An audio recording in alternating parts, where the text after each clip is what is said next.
2014 में जीत के आए। जीत के आने के बाद इन्होंने कहा कि हम भ्रष्टाचार मुक्त इस देश को देंगे, और कांग्रेस जैसी पार्टियों पे बहुत सारा आरोप लगा।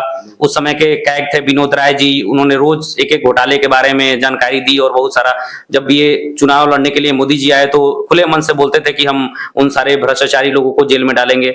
ऐसा तो खैर नहीं हुआ, लेकिन अभी आज के दौर में ऐसा ये पाया गया इलेक्टोरल बॉन्ड के माध्यम से ये पार्टी के पास अकूत संपत्ति इकट्ठा हुआ, जो अपना धन चुनाव में खर्चा कर रही है, और दूसरे जैसे कांग्रेस के जो खाता है जो उनकी पार्टी का, उसको फ्रीज किया जा रहा है। तो मतलब एक फ्री एंड फेयर इलेक्शन होता हुआ नजर नहीं आ रहा है। एक पार्टी के पास बहुत सारा धन है जो अवैध रूप से आया है। अवैध रूप से कहने का पर्पज यह है कि सुप्रीम कोर्ट ने उसको, उस कानून को निरस्त कर दिया है, असंवैधानिक घोषित कर दिया है। तो इससे लगता है कि एक बहुत बड़े लेवल पे घोटाला हुआ है, और उसमें उस धन को इस्तेमाल करके इस देश की सत्ता को कब्जियाने का प्रयास किया जा रहा है। तो इस चुनाव आयोग की भूमिका आज के समय में जो है, ईडी की जिस तरह से इस्तेमाल करके लोगों को परेशान किया जा रहा है, इन सभी मुद्दों पे आपकी क्या राय है?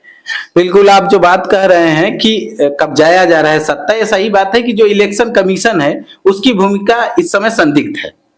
और कांग्रेस की बात जब आप कर रहे हैं, तो कांग्रेस जो है देश के संविधान की व्यवस्था के अनुसार चलती थी।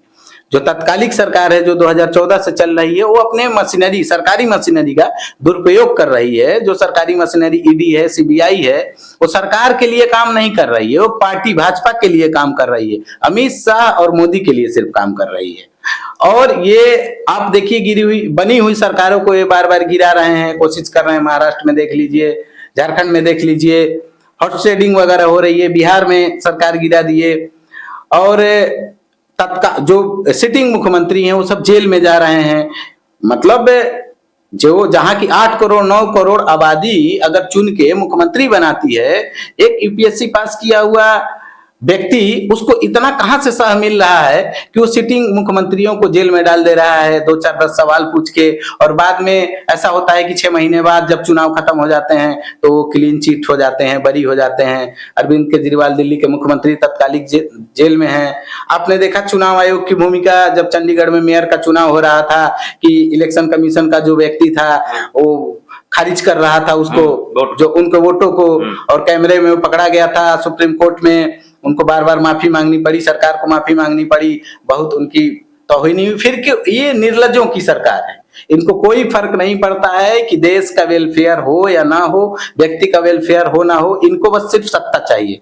और जो इलेक्टोरल बॉन्ड की बात कर रहे हैं आप, इलेक्टोरल बॉन्ड सरासर बेईमानी के लिए बनाया गया स्कीम है। यही भाजपा गवर्नमेंट में ही बनाई गई थी।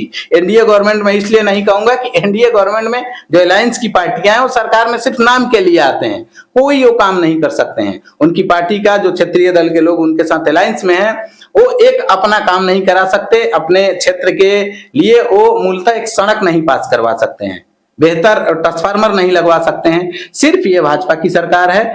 और जो आप इलेक्टोरल बॉन्ड की बात कर रहे हैं, उसमें आपने देखा होगा कि 4000 बॉन्ड खरीदे गए थे, जिसमें से 2600 बॉन्ड जो है सिर्फ और सिर्फ भाजपा को, सबसे बड़ी रकम के, जो मोटे मोटे रकम के थे, 10-10 करोड़ के थे, 100-100 करोड़ के थे।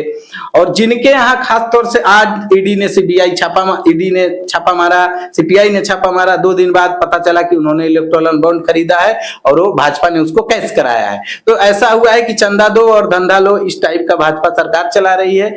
ये तो जो घटना है चुनाव के समय है ही। आपने देश में देखा होगा, एक बहुत बड़ी धांधली हुई होगी कोरोना के समय में वैक्सीन को लेके, कि लोग लाइन पे लाइन लगते थे, 2-2 दिन 3-3 दिन, लोग बहुत गरीब असहाय लोग मर गए वैक्सीन के लिए। उस वैक्सीन कंपनी के मालिक ने भी 100-100 करोड़ रुपया चंदा दिया है और वैक्सीन जबरिया लगाई गई है। आपने देखा होगा, अचानक से आप सुन रहे होंगे कि लोग किसी को हार्ट अटैक आया, मर जा रहे हैं। इस पे आज तक कमेटी नहीं बनाई सरकार ने कि ये जो ऐसा हो रहा है कि वैक्सीन के ही असर से हो रहा है, लेकिन इस पे सरकार को कोई फर्क नहीं पड़ता है। कितनों की जान चली गई।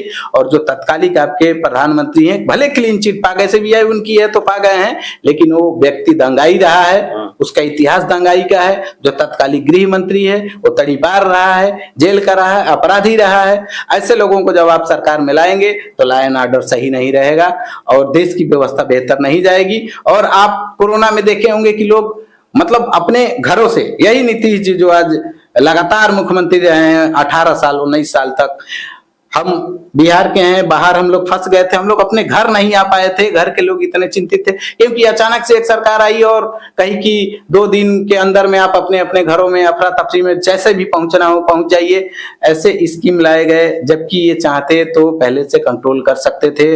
इनकी जो इंटेलिजेंस एजेंसियां हैं उनको काम करना चाहिए था इन चीजों पे। नोटबंदी भी उसी तरह हाँ, फेल हो गई। नोटबंदी भी ऐसे ही अचानक से लाए। और नोटबंदी तो सारा का सारा समझिए कि ये सुप्रीम कोर्ट के एक माननीय जज ने ऐसा बयान दिया है, उनका नाम में याद नहीं आ रहा है। उन्होंने कहा है कि जो नोटबंदी था ये काला धन को सफेद करने का सिर्फ तरीका था और सिर्फ वो सफेद भाजपा ने किया है। तो अब आपको, हमको और जो आपके दर्शक हैं उनको ये चुनना है कि हम कैसी सरकार लाएं कि जो हमारे बच्चों के लिए, हमारे लिए, हमारे स्वास्थ्य के लिए ध्यान रखे, कोरोना जैसी महामारी का लाभ ना उठाए, नोटबंदी जैसी व्यवस्था ना लाए कि अचानक से सबको लाइन में खड़ा हो जाना पड़े और बहुतों के घर के बच्चे चले जाएं, जिनकी जान चली जाए। तो इससे बचना होगा हमें।